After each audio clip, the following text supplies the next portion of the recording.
এই ভিডিওতে আমরা ব্রেক্স নিয়ে কাজ করব, যেটা হচ্ছে আমাদের লেআউট অপশনে আছে।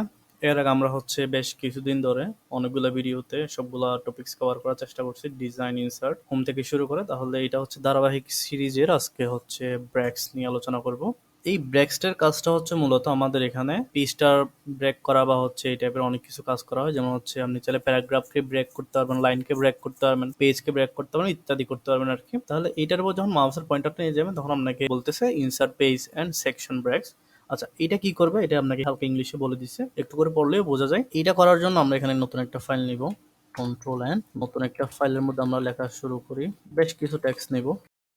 এখানে আমি অনেকগুলো পেজ নিলাম, প্রায় 3-4টা পেজ নিলাম, 5টা পেজ হলে এখন আমাদের। এখন আমি লেআউটে চলে যাই। ব্রেকসে ক্লিক করলে প্রথমে যে কমান্ডটি থাকে এটা হচ্ছে আমাদের পেজ ব্রেক। এই টাইপের আমাদের অনেকগুলো ব্রেক আছে, সবগুলো ব্রেকের কাজগুলো দেখবো। পেজ ব্রেকের কাজটা হচ্ছে আমাদের ইনসার্টিও ছিল, এই যেটা পেজ ব্রেক, এটা এখানে আছে ব্রেকের মধ্যে। পেজ পেজ ব্রেকের কাজটা হচ্ছে আমার পয়েন্টার যেখানে থাকবে, মানে আমার কার্সরটা যেখানে থাকবে সেখান থেকে আমার পেজটাকে ভেঙে দিবে, মানে অন্য একটা পেজ নিয়ে যাবে আর কি। মানে এখানে আমার কার্সরটা এখানে রাখলাম। এখন যদি আমি পেজ ব্রেকে ক্লিক করি তখন কি হবে, আমার কার্সরের উপরের অংশটা একটা পেজে থাকবে, কার্সরের পরে থেকে যে অংশটা আছে এটা হচ্ছে নতুন একটা পেজে চলে যাবে। পেজে ক্লিক করলাম, তাহলে এটা চলে গেল, মানে পেজটা ব্রেক করে দিল আর কি। আমাদের অনেক সময় এটা প্রয়োজন হয় যে আমি এতটুকু পর্যন্ত লিখছি, যে আমার যেটা প্যারা আছে এই প্যারাটা আমার এই প্রথম যেটা পেজ আছে পেজের সাথে থাকবে না, এটা পরবর্তী পেজ থেকে শুরু হবে। ওটা এন্টার দিয়ে দিয়েও করতে পারি, তবে এন্টার দিলে আমাদের আননেসেসারিলি কতগুলো প্যারাগ্রাফ তৈরি হয়ে যায়। এটা কেমনে বুঝবো, আমি যখন এন্টার দিয়ে দিয়ে এগুলো যখন অন্য পেজে নিয়ে গেছি তখন আমি যদি হোমে চলে যাই, হোমে যাওয়ার পরে একটা প্যারাগ্রাফ মার্ক আছে, এটাতে ক্লিক করলে তখন বোঝা যায় এখানে আমি অনেকগুলো এমনি এমনি প্যারাগ্রাফ তৈরি করে ফেলছি আর কি। কিন্তু এই সেম কাজটা যদি আমি এখান থেকে লেআউট থেকে ব্রেক দিয়ে করি তখন এটা আমার অটোমেটিক পেজটা ব্রেক করে দিয়েছে এবং মাঝখানে কোনো প্যারাগ্রাফ ক্রিয়েট হয় নাই, এবং এখানে বলতেছে এখানে পেজ ব্রেক হয়েছে। তাহলে এটা যদি প্রয়োজন হয় আপনারা করতে পারবেন, পেজটা যদি ব্রেক করার প্রয়োজন হয়। তারপর হচ্ছে কলাম ব্রেক। কলাম ব্রেকটা করার জন্য আমি এখানে এই লেখাগুলো সিলেক্ট করি, এটা এটা হচ্ছে কলামের জন্য কাজ করবে। কলাম ব্রেক যেটা আছে আমি এখান থেকে 2টা কলাম করলাম, ঠিক আছে, বা হচ্ছে 3টা কলাম করে। এখন 3টা কলাম করার পরে আমি চাচ্ছি কি যে আমার এতটুকু পর্যন্ত যেগুলো লেখা আছে এই লেখাটা আমার পরবর্তী কলামে চলে যাবে। তাহলে কার্সরটা রাখবেন, রাখার পরে এখান থেকে ব্রেক থেকে যখন কলাম ব্রেক দিবেন তখন ওই লেখাগুলা পরবর্তী কলামে চলে আসবে। এটা হলো কলাম ব্রেক। আবার এটা অনেক সময় অন্য কাজে ইউজ করা হয়, যেমন আচ্ছা, কলাম ব্রেকটা দেখার জন্য আমি আরেকটা কাজ করি, এই লেখাগুলো নিয়ে ফেলি এখান থেকে। নেওয়ার পরে আমি এখানে যদি এমনিতে যদি লেখার আগে যদি আমি কলাম করতে চাই, যে আমি 2টা কলাম করলাম, ঠিক আছে, 3টা প্যারা হবে, 4টা পেন হবে প্রতিটা প্যারাতে, তাহলে করলাম। তো এখান থেকে মনে হয় আমি এতটুকু পর্যন্ত কেটে ফেলি আগে। আচ্ছা, তাহলে এখানে একটা জিনিস খেয়াল করেন, আমি যখন এটা কলাম করলাম, কলাম করার পরে আমার এখানে 2টা কলাম দিয়ে দিলাম। 2টা কলাম করার পরে কি হলো, এই পাশে একটা কলাম হয়ে গেল, এই পাশে একটা কলাম হয়ে গেল। এই কলামের লেখাটা শেষ হলে আমি পরবর্তী কলামে যেতে পারবো না। এখন আমি হচ্ছে কি না, আমি এই কলামটা এতটুকু পর্যন্ত লিখবো, লেখার পরে বাকি যা লিখবে এগুলো হচ্ছে আমার পরবর্তী কলামে লিখবো। তাহলে এটা করতে চান আপনাকে ব্রেকের মাধ্যমে কলাম ব্রেক দিবেন, আপনার কাজটা পরবর্তী কলামে চলে আসবে, তখন এখানে যা ইচ্ছা তা আপনি লিখতে পারবেন। তাহলে এভাবে করে হচ্ছে আমার কলাম ব্রেকসটা কাজ করে। আচ্ছা, এটার সাথে আমরা আরেকটা কাজ দেখিয়ে ফেলি, এটা হচ্ছে কন্টিনিউয়াস।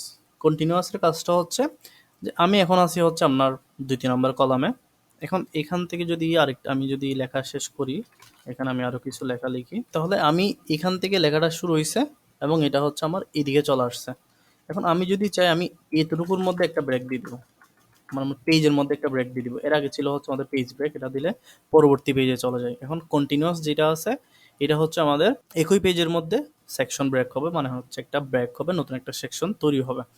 এখন আমি যদি এটা এখন যদি কার্সরটা যদি এদিকে নিয়ে আসতে চাই তখন আমাকে এটা ব্রেক করতে হবে, কন্টিনিউয়াস ব্রেক করতে হবে। তো কন্টিনিউয়াস ব্রেক করলে কি হবে, এতটুকুর মধ্যে এটা ব্রেক হয়ে যাবে, এখান থেকে আবার নতুন লেখা শুরু করতে পারবো। ব্রেকে যাবেন, ব্রেকে যাওয়ার পর এখান থেকে কন্টিনিউয়াসে ক্লিক করবেন, তাহলে আপনার এটা এতটুকুতেই ব্রেক হয়ে গেলে এখন আপনি এখানে যা লিখবেন তা আবার এখান থেকে শুরু হবে, যেখান থেকে শুরু হবে। তারপর আমাদের একটা আছে, এটা হচ্ছে টেক্সট র্যাপিং। টেক্সট র্যাপিংটা দেখার জন্য আমি এগুলোতে নর্মাল করে ফেলি আগে।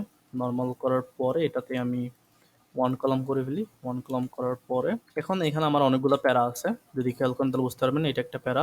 আমি ফন্টগুলো চেঞ্জ করি, ফন্টটা অনেক উদ্ভট লাগতেছে। তাহলে এখানে একটা জিনিস খেয়াল করেন, আমার এটা হচ্ছে আমার একটা প্যারা, এইটা আরেকটা প্যারা এবং এইটা আরেকটা প্যারা। তাহলে প্রতিটা প্যারার মাঝখানে অনেকটা দূরত্ব আছে আর কি। তাহলে আমি যদি চাই যে আমার প্রথম প্যারার এই লেখা থেকে আরেকটা প্যারা তৈরি হবে, বা হচ্ছে আরেকটু স্পেস তৈরি হবে আর কি, আমি এটা এন্টার দিয়েও করতে পারি। এন্টার দিলে কি হবে, নতুন একটা প্যারা তৈরি হয়ে যাবে। কিন্তু আমি চাচ্ছি কি নতুন প্যারা তৈরি হবে না, যে এখানে দেখলে বুঝতে পারবেন যে এখানে একটা নতুন প্যারা তৈরি হয়ে গেছে। কিন্তু আমি চাচ্ছি কি এখানে নতুন প্যারা তৈরি হবে না, জাস্ট হচ্ছে এখান থেকে লেখাগুলো একটু নিচের দিকে নেমে যাবে। এটা যদি চান তাহলে আপনারা এখান থেকে ব্র্যাকেটস থেকে টেক্সট টাইপিং করতে পারেন। টেক্সট টাইপিং করলে এটা এখান থেকে নিচের দিকে নেমে যাবে। আর যদি মাঝখান দিয়ে করেন, যে এখান থেকে করেন, ব্র্যাকেটস থেকে টেক্সট টাইপিং করেন, তাহলে আপনার টেক্সটটা ব্রেক হয়ে গেছে। আর এটা যেহেতু আমি এখান থেকে জাস্টিফাই করছি এই জন্য এরকম হয়ে গেছে। এটা একটা শর্টকাট আছে, আপনি চলে শিফট চেপে ধরে এন্টারে চাপ দিবেন, তাহলে আপনার এটা টেক্সট টাইপিং এর মতো কাজ করবে। তারপর আছে হচ্ছে আমাদের নেক্সট পেজ। নেক্সট পেজটা মূলত আমাদের পেজ ব্রেকের মতো করে কাজ করে, ঠিক একই, তবে হচ্ছে এখানে একটু তফাৎ আছে। তফাৎটা দেখার জন্য আমি এখানে হেডার নিব। হেডারের মধ্যে আমি লিখলাম, আচ্ছা আমি আগে পেজটাকে একটু ছোটো করি। আচ্ছা পেজটাকে আমি ছোটো করলাম, ছোটো করার পরে আমি যখন এখানে হেডার নিব তখন এখানে শুধুমাত্র হেডারই লেখা আসছে। আচ্ছা এখন যে আমি এখানে কার্সরটা রাখি, কার্সরটা রাখার পর আমি যখন লেআউটে যাব, লেআউট থেকে যদি আমি শুধুমাত্র পেজ ব্রেক করি, তখন যখন আমি কার্সরটা রাখবো তখন হেডার আসতেছে। কিন্তু আমি যখন এটাতে কার্সরটা এখানে রাখার পরে লেআউট থেকে যখন আমি এটাতে নেক্সট পেজ দিয়ে আমি যখন সেকশন ব্রেকটা দিব, তখন আমি যখন হেডারে দেখবো তখন এখানে দেখা যাবে যে আমি যেখান থেকে নেক্সট পেজটা ক্লিক করছি ওইখানের আগে এটা ছিল সেকশন 1 এবং এটা সেকশন 2 হয়ে গেছে। এখন সেকশন 2 কেন প্রয়োজন হয় এটা বলি। আমাদের অনেক সময় কি প্রয়োজন হয়, আমি পেজটাকে একটু ছোটো করি। এখন আমার কিন্তু সবগুলো পেজই কীভাবে আছে, পোর্ট্রেট মোডে আছে, কিন্তু আমাদের অনেক সময় প্রয়োজন হয় কি আমার এই পেজটা আমার কী হবে, ল্যান্ডস্কেপ হবে, এই পেজটা আমার কী হবে, পোর্ট্রেটে হবে। তাহলে এটা যদি আমি এমনিতে ম্যানুয়ালি করি, যে আমার এখানে কোনো ব্রেক নাই, এখন কোনো সেকশন ব্রেক নাই, কোনো কিছু নাই, জাস্ট নর্মাল আছে। এখন যদি আমি এখানে লেআউটে যাওয়ার পরে ওরিয়েন্টেশন থেকে যখন আমি ল্যান্ডস্কেপ করব, সবগুলা পেজই আমার একই সাথে ল্যান্ডস্কেপ হয়ে যাচ্ছে।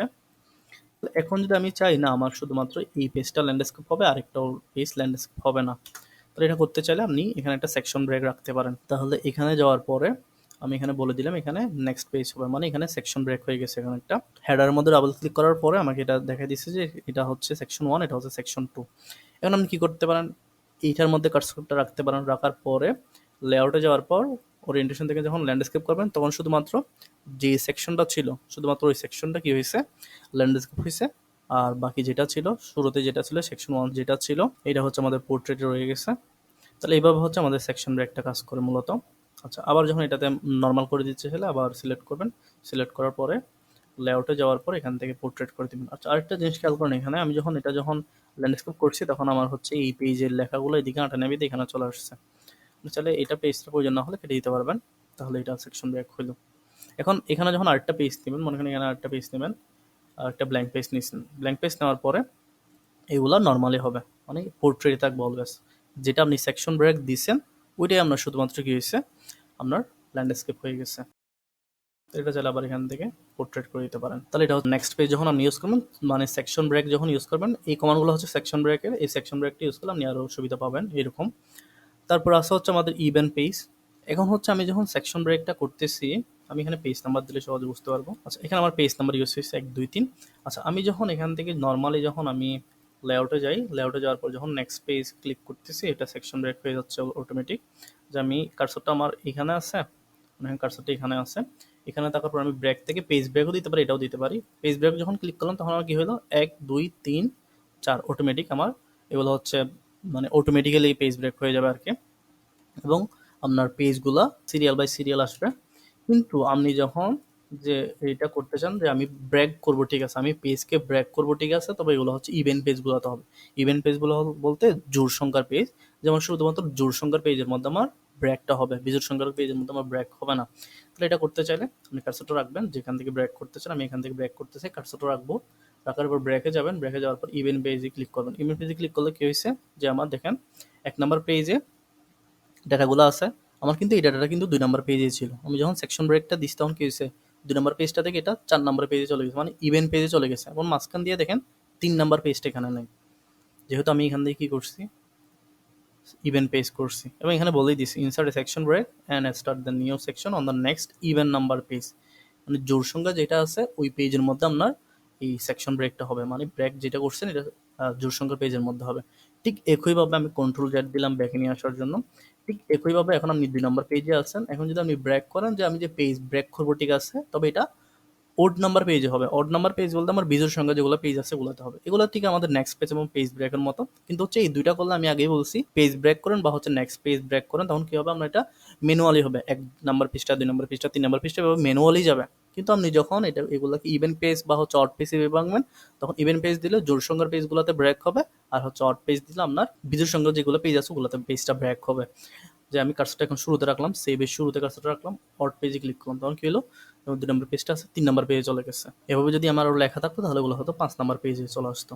যে আমি এখানে কার্সরটা রাখলাম, রাখার পরে ব্রেক থেকে অড পেজে ক্লিক করবো, তাহলে এখান থেকে আমার 5 নাম্বার পেজে চলে গেছে, মাঝখান থেকে 4 নাম্বার পেজে কোনো ব্রেক হয়নি। কিন্তু এটা যদি আমি চাই, এখন এটা আমি জোড় সংখ্যার পেজে দেবো, কার্সরটা এখানে রাখলাম, রাখার পরে এই যে কার্সরটা আমি এই জায়গায় রাখলাম, রাখার পর আমি ব্রেকে গেলাম, ব্রেকে যাওয়ার পর ইভেন্ট পেজে ক্লিক করলাম, তখন দেখেন আমার এটা 4 নাম্বার পেজে চলে আসছে। এই যে কার্সর যেখানে ছিল সেখান থেকে 4 নাম্বার পেজে চলে গেছে।